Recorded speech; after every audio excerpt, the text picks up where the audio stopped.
Kumusta mga kaibigan? Ang vlog natin ngayon ay tuturuan ko kayo kung paano magpalit or maglagay ng battery ng tester. Pero bago ko simulan, huwag niyong kalimutang i-like ang video na ito at mag-subscribe sa aking channel. Let's go!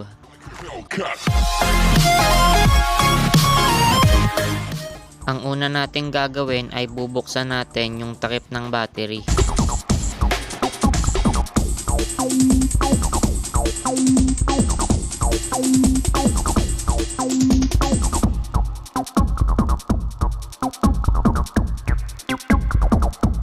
Buksan na rin natin tong binili kong bagong battery.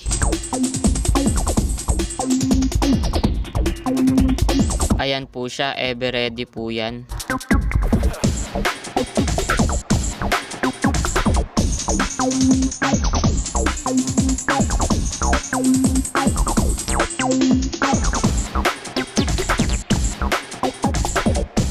Ayan, ikakabit na po natin siya.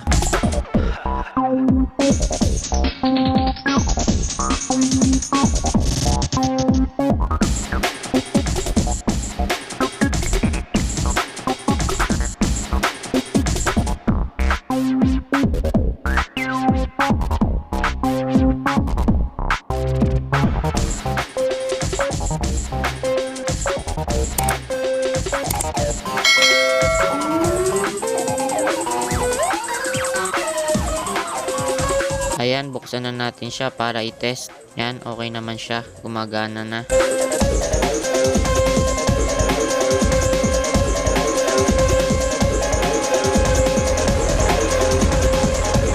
Ayan, okay na. I-screw na natin at ibalik sa dati.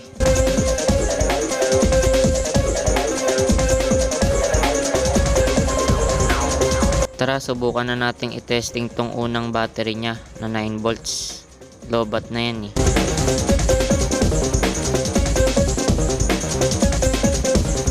Tignan natin kung tama pa rin yung reading.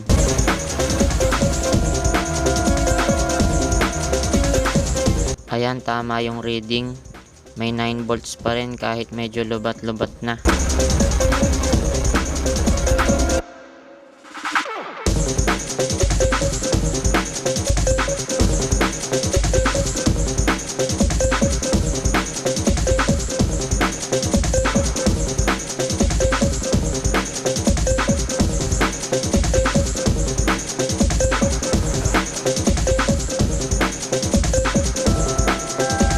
Huwag niyo po sanang kalimutang mag-like, baka maunahan pa po kayo. At mag-channel to my subscribe. Bye-bye!